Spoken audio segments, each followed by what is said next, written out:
dias, pedindo um direcionamento do Senhor, e o Senhor nos trouxe para cá novamente. Nós vamos pensar um pouquinho sobre sabedoria. Nós precisamos de sabedoria para vencer em meio a todas as tribulações que nós passamos. Todos nós passamos por tribulações, passamos por provações, e nós precisamos de sabedoria para vencer isso. Se nós não tivermos sabedoria, nós naufragamos na fé. E o Senhor usa essas provações que nós passamos para nos fazer crescer. E nós vamos ler então esse texto, depois nós vamos comentando, estudando de uma forma mais minuciosa aqui. Eu quero contar com você.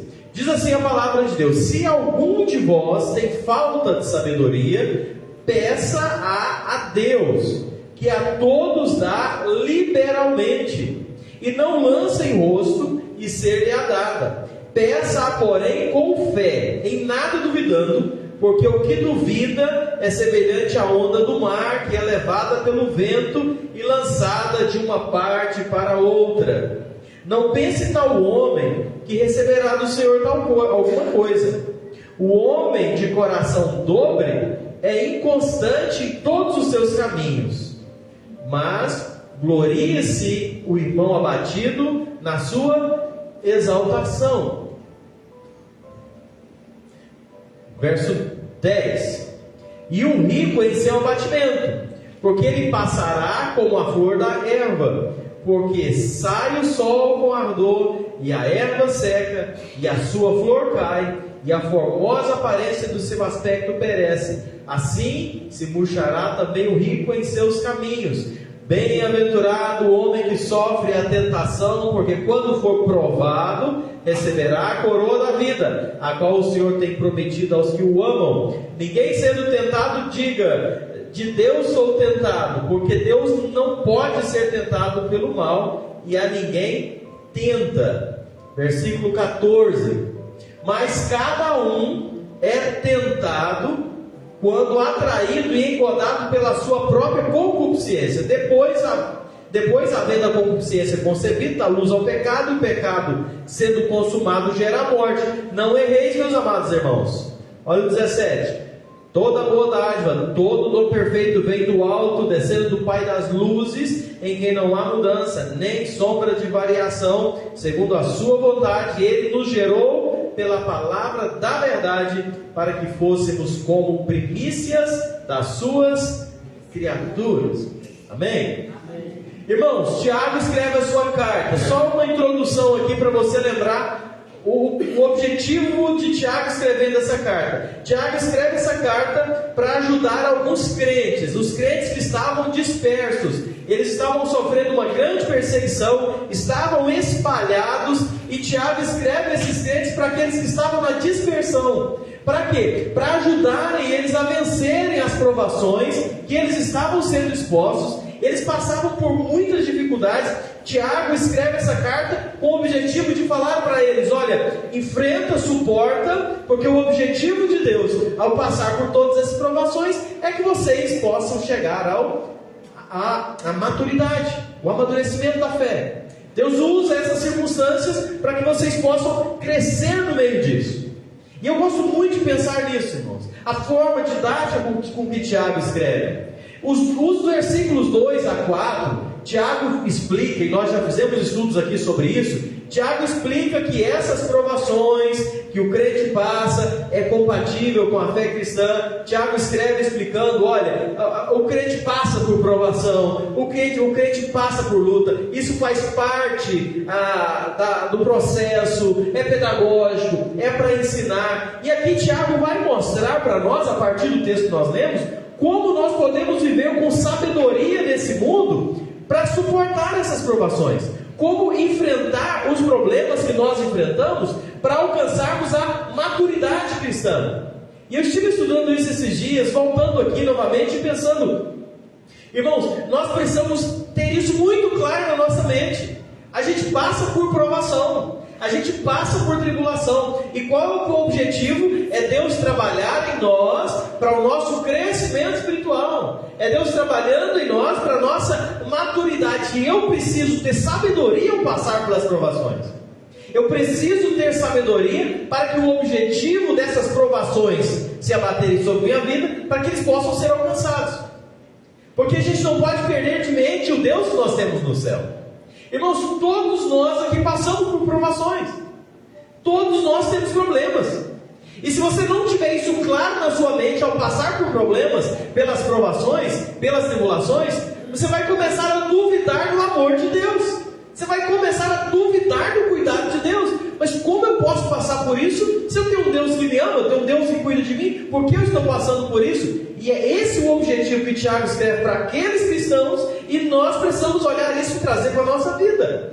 Para entender que eu passo por provações, eu passo por tribulações, mas existe um Deus que continua me amando e que usa todas essas circunstâncias para a minha maturidade e para que o nome dele seja glorificado através de todas essas coisas.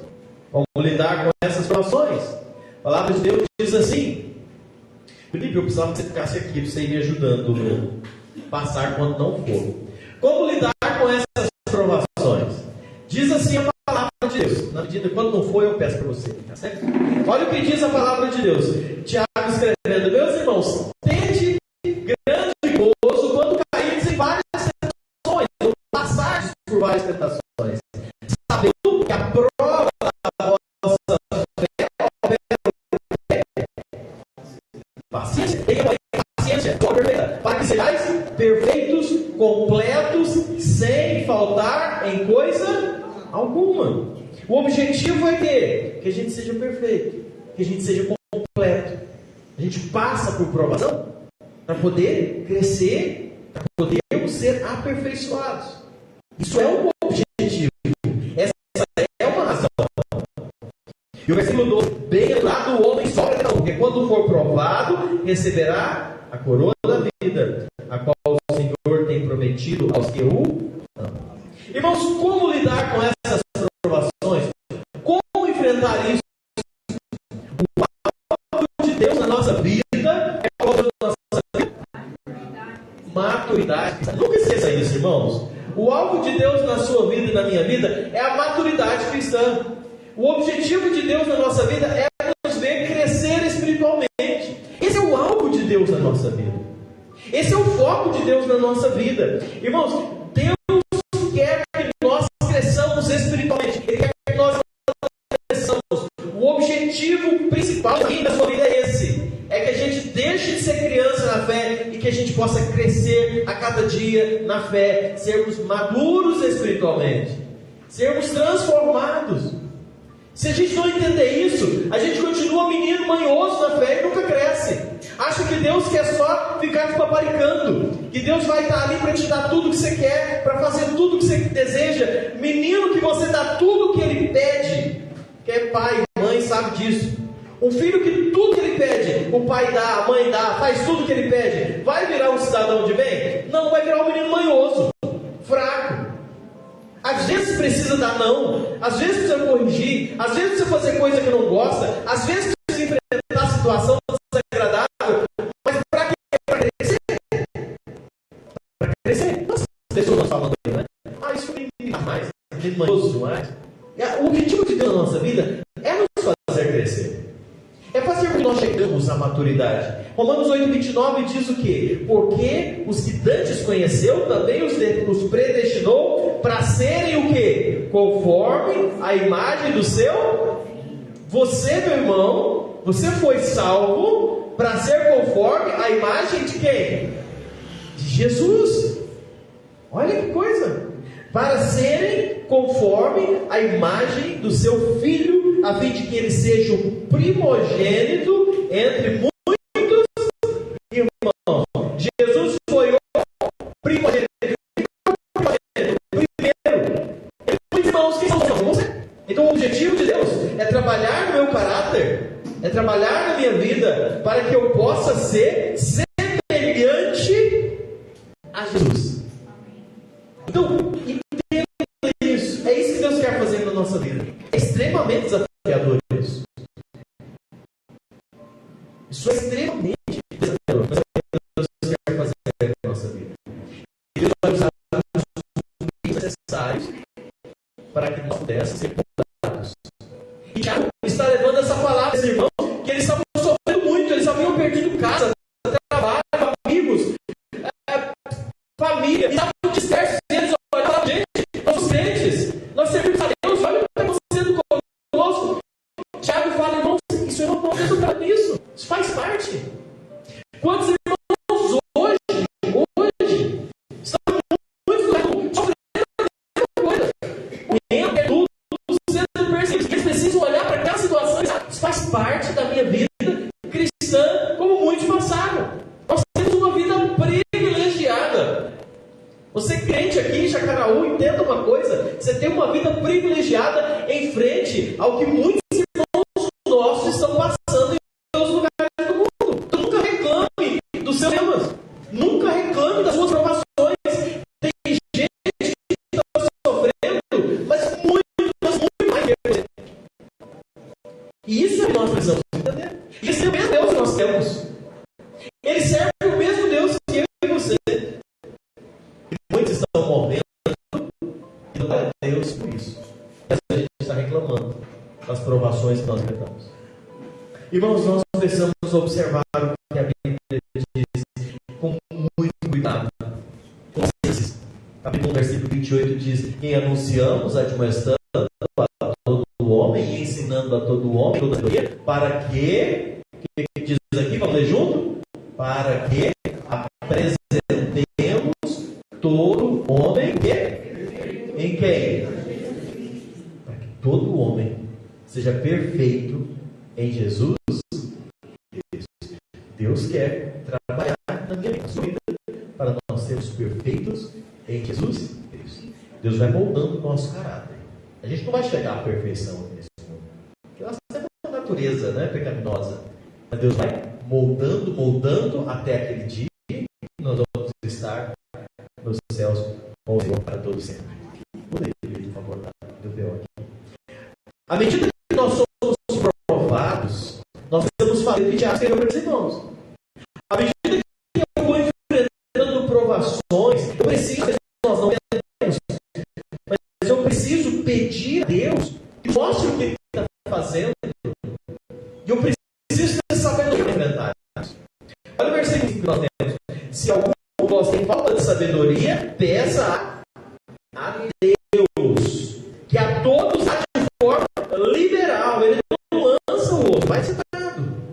Deus nos prova para nos fazer muitas vezes desmamar de atitudes infantis. Muitos cristãos que às vezes passam por provação para aprender a crescer, para deixar de ter atitude de criança espiritualmente. Quando nós nascemos, e o ato da conversão, o Senhor Jesus comparou ao novo nascimento, né? Jesus olha para Nicodemos e fala: Nicodemos, você precisa nascer de novo. E depois é escrito na Bíblia, lá Paulo escrevendo, que existem crianças, existem jovens, e existem os maduros espiritualmente.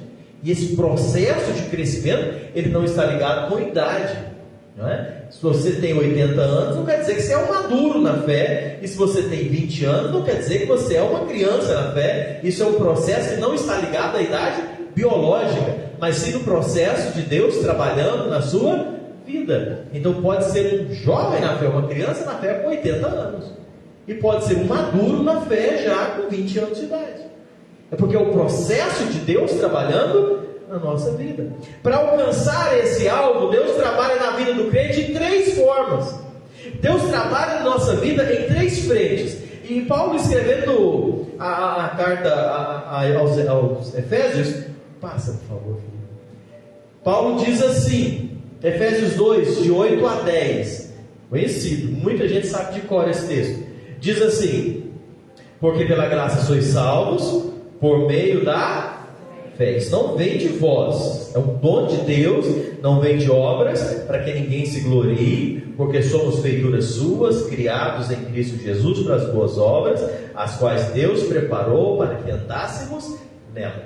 Deus trabalha na vida do cristão em 3 frentes diferentes, de 3 formas, para fazer com que ele possa crescer, para fazer com que ele possa alcançar maturidade. E essas três formas escritas aqui. Primeiro, Deus faz uma obra em nós. Primeira coisa, Deus realiza uma obra.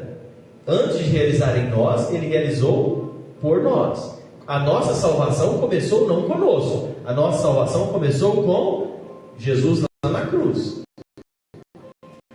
Olha, porque pela graça somos salvos por meio da fé. Não de você. Deus que fez. Deus começou essa obra. Depois que Deus faz uma obra, a obra da nossa salvação, Ele vem para o segundo aspecto. Uma obra que Deus realiza em nós. Ele faz a obra da salvação. E Ele fez a obra da salvação, Ele vai trabalhar em nós. E esse é o processo da santificação. A salvação, Deus fez. A gente não faz nada para a nossa salvação, né? A gente está estudando Gálatas, e lá os judaizantes queriam colocar que o crente estava fazendo coisa para ser salvo. Guardar leite, fazer circuncisão. Não. A salvação foi totalmente obra de Deus. Jesus realizou tudo. Agora, a segunda parte, para a nossa autoridade, vem a santificação. O que é a santificação? É a obra que Deus faz em nós. É tirar as impurezas, é corrigir o que precisa ser corrigido, é orientar a nossa vida, é colocar a nossa vida dentro da vontade do Senhor. Aquilo que eu fazia, eu não faço, que eu falava, eu vou deixar de fazer. Ou seja, é um processo. A santificação, ela é processual. A salvação é de uma vez, né? Ninguém é salvo nessa ação, né? Você não começa a ser salvo e vai sendo salvo. A salvação é plena, completa, cabal. Agora, a santificação, ela é um processo. Deus vai trabalhando, vai corrigindo. E existe uma obra que Deus faz através de nós. O texto que nós lemos, o Senhor diz: olha, vocês são salvos pela graça, não depende de vocês. Vocês foram feitura sua, criado em Cristo Jesus. É o processo de santificação. Mas para quê? A parte final lá de Efésios 2:8 diz: Deus preparou para as boas obras, para que nós pudéssemos andar através delas. Ou seja, uma obra que Deus quer fazer através de nós. Então Deus me salva, eu passo pelo processo de santificação, e agora tem algo que eu preciso fazer. É nessas três frentes que Deus vai trabalhar na vida do crente. Então o crente não é só ser salvo. Então as pessoas dizem: não, eu já aceitei Jesus, tá bom. Beleza, começou. Você aceitou Jesus.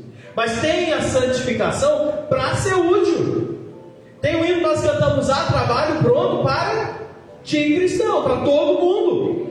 A ordem do Senhor para nós foi o ide. Nós precisamos ir. Deus vai trabalhar em nós para nós podermos ser úteis. Deus te escolheu, Deus te salvou, Deus te prepara para alguma coisa. E o processo de Deus é o que muitas vezes nós não estamos dispostos a enfrentar. Olha esse exemplo aqui, nós já até passamos aqui uma vez esses exemplos. Deus trabalhou na vida de Abraão quantos anos para dar um filho para ele? 25 anos. Deus chamou Abraão e falou: vou fazer de você uma grande nação. Foi no outro dia que nasceu Isaac e virou a grande nação? Não, 25 anos, provação, espera, vai, aguarda, erra, corrige, vai, 25 anos para poder cumprir a promessa e ele fazer algo. Então há um processo. Você vai olhar Moisés, José, por exemplo, está aqui antes, né? 13 anos na vida de José, antes de colocar ele no trono. José sonha lá, não é? Olha, você vai ter os seus irmãos aos seus pés, seu pai, tudo. E José fala: olha que coisa preciosa. Mas José foi rapidinho assim? Não. José ralou, José foi para a cova, foi vendido como escravo, foi preso, até chegar no trono. O que é esses 13 anos aí? O processo de santificação. Deus escolheu, Deus santificou, e depois ele foi para o trono, aí ele foi útil nas mãos do Senhor.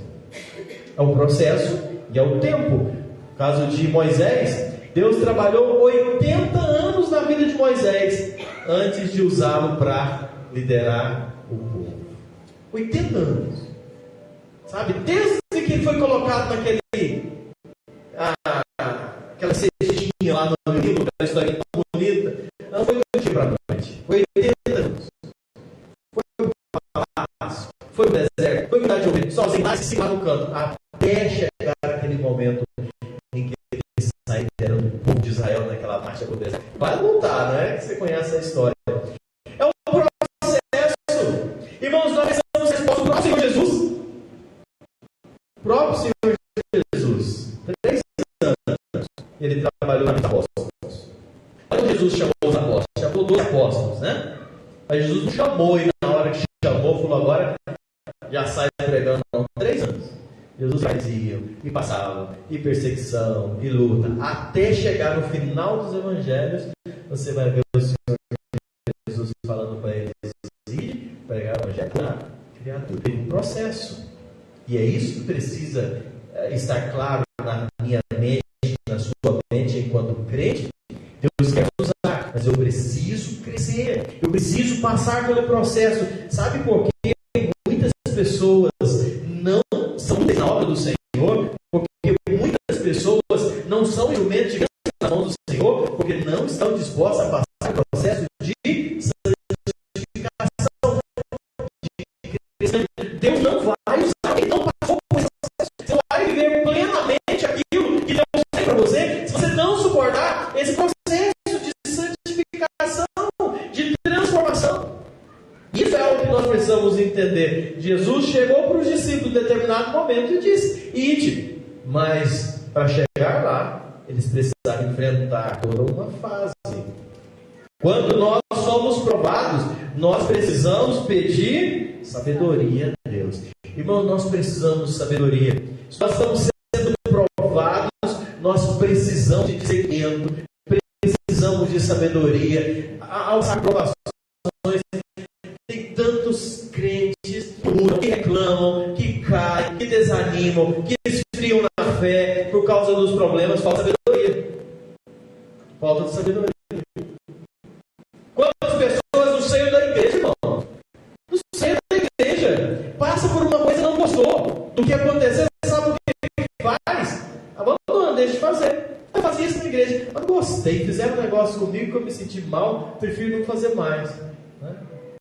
Eu tenho problema na minha casa, passando tudo, prefiro me afastar, não vou. Começa, não estão suportando o processo. Você passa por problemas. Você fica no Senhor na igreja. Teve um problema, tem uma coisa que você não gostou, aconteceu alguma coisa. Não é a hora de parar, não é a hora de desistir, mas é a hora de buscar sabedoria do Senhor. É a hora de falar: não, se está acontecendo isso para me parar, é aí que eu não vou parar, é aí que eu vou fazer. Mas infelizmente é o que mais acontece. Eu preciso buscar sabedoria a Deus, e Deus dá essa sabedoria. Deus está pronto para liberar sabedoria. Vamos ler o texto, vamos tomar tempo para ler esse texto. Está aqui. Olha o que diz aí. Abre toda essa tela, por favor. Olha o que diz Tiago 3,13. Quem dentre vós é sábio e entendido? Mostre pelo seu bom trato as suas obras em mansidão e sabedoria. Mas se tendes amarga inveja, sentimento faccioso em vosso coração, não vos glorieis, nem mintais contra a verdade. Essa não é a sabedoria que vem do alto, ela é animal, é diabólica. Porque onde há inveja, espírito faccioso, aí há perturbação e toda obra perversa. Mas a sabedoria do alto vem e é primeiramente pura, pacífica, moderada, tratável, cheia de misericórdia e bons frutos, sem parcialidade e sem hipocrisia. O fruto da justiça semeia-se na paz para os que exercitam a paz. Esse texto, irmãos, dá mais vários estudos, só isso aqui. Quantas vezes pessoas fazem suas atitudes carnais e falam: não, mas é porque eu tenho sabedoria, comigo eu entendo as coisas logo, né? Aconteceu isso, já entendi, melhor fazer assim, e cheio de espírito faccioso, de amargura, e ainda acham que estão sendo sábios em fazer assim. A gente tem que tomar cuidado. A Bíblia diz: essa sabedoria não vem do alto. A sabedoria que faz o crente afastar, esfriar, deixar de fazer a obra do Senhor. Eu fazia uma coisa e não gostei, não faço mais, e a igreja está assim, e fala de um, fala de outro, cria divisão, cria problema. isso não é sabedoria do alto. Isso é a sabedoria desse mundo.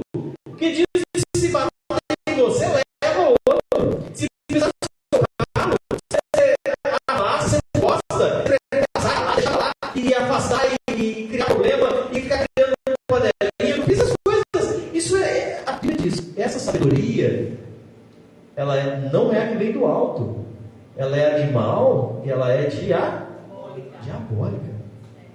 Irmãos, eu li esse texto aqui novamente esses dias e fiquei pensando quantas vezes a gente acha que a gente está sendo sábio ou alguma coisa. Mas eu sou esperto, sou ligado, tenho sabedoria, meu jeito, e a gente está tendo uma sabedoria diabólica. Gera esses sentimentos de divisão, esses sentimentos de perturbação, de perversão, esses sentimentos que às vezes nós achamos que sabedoria, isso não é a sabedoria do Senhor. Ela é, olha esse versículo, esse penúltimo, a sabedoria que vem do alto, ela é pacífica, moderada, tratável, cheia de misericórdia, de bons frutos, sem parcialidade e sem hipocrisia. Essa é a sabedoria que vem do alto. Essa é a sabedoria que vem do Senhor. E é essas atitudes que precisam ser em nós, porque isso é o fruto do Espírito na nossa vida enquanto crente. E nós precisamos ter essa sabedoria.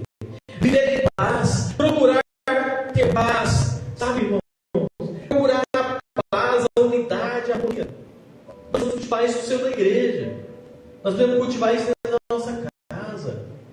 Nós precisamos ser esse canal dessa sabedoria. Está passando por prova, busca o Senhor.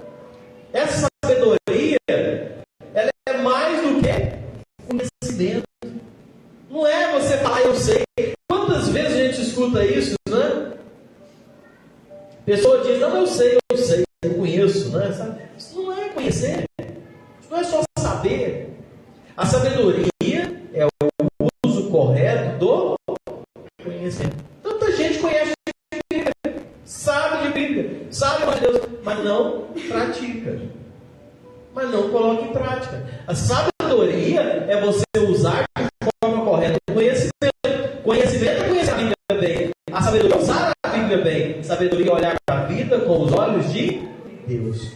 Eu saber e eu procurar viver aquilo que eu sei. Eu colocar em prática aquilo que eu sei. Irmãos, a gente precisa começar a olhar as circunstâncias com os olhos do Senhor. Para a gente viver em harmonia. Para a gente viver em paz na igreja. A gente viver em paz em casa, no trabalho. Eu preciso colocar em prática aquilo que eu sei. Não basta você saber a Bíblia, não basta você conhecer a Bíblia, não basta você conhecer a vontade de Deus. Todos nós sabemos o que é certo e errado, irmãos. A gente está aqui num culto de estudo bíblico, todos nós sabemos o que é certo e o que é errado. Às vezes a gente não pratica o que sabe. E nós precisamos buscar essa sabedoria. Olhe com os olhos do Senhor. O que Deus gostaria que eu fizesse numa situação dessa? O que Deus espera que eu faça? Entender que Deus está no controle e está trabalhando em cada situação. E Ele trabalha para a glória dEle, para o nosso crescimento espiritual, para que isso seja bênção na nossa vida. A gente vai parar aqui, nosso tempo já chegou no final. Que o Senhor possa nos abençoar. Semana que vem a gente segue esse estudo, Deus permitindo. Nós possamos colocar em prática, irmãos, a nossa vida. Com todo cuidado, todo zelo, essa forma de olhar para a circunstância, buscando a sabedoria de Deus, para enfrentar as provações e as tribulações, que nós passamos por elas. Todos nós passamos. Mas nós tivemos a sabedoria do Senhor, nós vamos passar de forma vitoriosa, glorificando ao Senhor, através das nossas vidas. Amém? Vamos orar, vamos para Deus. Senhor, nós te agradecemos, ó Pai, pela Tua palavra que nós temos em nossas mãos. A Tua palavra que nos orienta, nos instrui, nos corrige, mostra